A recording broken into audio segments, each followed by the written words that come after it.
As the full-time whistle echoed through Stadium Australia, Australian hearts broke in two. It's raw for the Matildas. Right now it's just about sort of digesting the heartbreak. Yeah, it's just no words really. A record-smashing 11.15 million Aussies tuning in to watch England dash our World Cup final dreams, the most-watched TV program in modern history. Yeah, sorry, I'm getting a little bit emotional now. You can just see that it has changed the women's game forever and people are finally seeing it for what it is. And this is where Kerr is so dangerous. But amidst the crushing 3-1 result, hope. We want the heart and the passion for this game in this country. Attention now turning to how we build on the Matildas' moment. This is not the end of something. This needs to be the start of something. And with that comes money as well. When our new arch-nemesis England took out the European Championship last year, their government pledged to pump $1.2 billion into women's football to help it reach new heights. Our captain Sam Kerr saying, "We need funding in our development, we need funding in our grassroots. Hopefully this tournament kind of changes that because that's the legacy you leave, not what you do on the pitch." Let's invest more and be genuine contenders for medals. You know, when you look at the numbers, the funding's not there for football and hopefully it is now. Calls for our government to cough up growing louder today. Football Australia asking for $500 million to invest in grassroots facilities. Our challenge is we don't have enough community facilities to actually facilitate the number of participants that we have, and we're expecting an increase of 20% of our participation base. The Australian Professional League's calling for $12.2 million to develop the Women's A-League. How we invest in our coaches and our administration and those role models for those young girls now, they're there. So we move forward, hopefully with government support. The PM roasted on social media for jumping on the Tilly's bandwagon while keeping the federal coffers clamped firmly shut. It's unacceptable that when we see a massive spike in female participation in sport,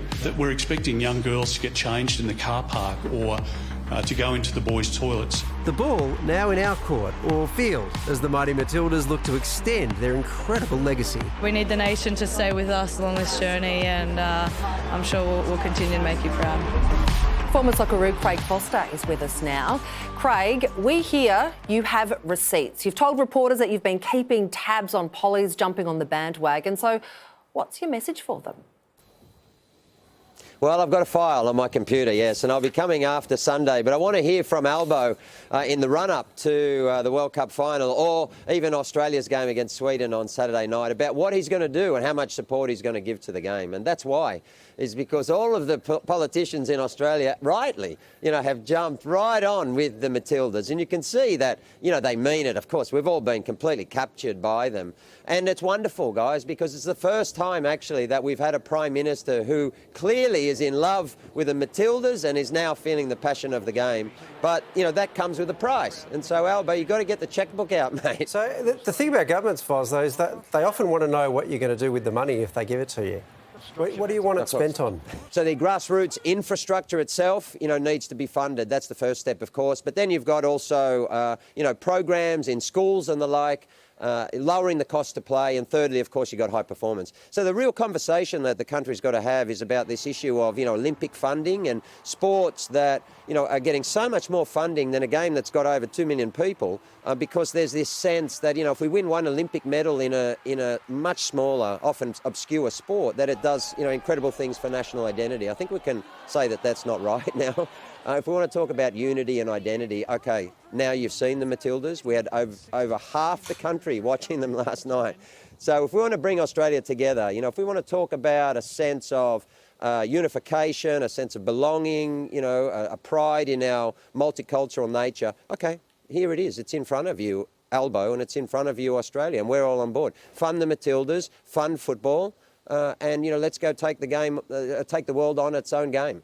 Now, Fozzie, your dreamboat, there was a lot of chatter after we lost to England that they get so much more funding, but that is their national sport. For us here in Australia, we got 4 codes that we call football: AFL, soccer, we got 2 kinds of rugby. Now, maybe for funding, is it time to drop one of the codes? I mean, I'm a big fan of AFL. We've been world champions now for about 150 years. I'm not going to drop that. You know what? We often think that, you know, if we could take all of the male athletic talent and now the female athletic talent, because you've got AFLW and all this, if we put that in, we'd win World Cups like that. That's you know, not an answer, Craig Foster. Incredible. Do we need to get rid of AFL? Whoa, wait, Sarah, come on. The girl from Queensland. So, yes, there should be a project now on a national agenda, not to diminish the other sports. Good luck to them. Australians love all sport. But, yes, to hold this sport in a particular, special, unique position and say this is the holy grail of Australian sport. So hang on, are you saying, Craig Foster, the greatest sporting nation on earth? Are you saying that we just get rid of all the other sports? Not just one football code, all the codes have to go. You guys are really, you give me a hard time tonight. That's good. All right, Craig Foster, thanks so much for your time tonight. Any more questions on that?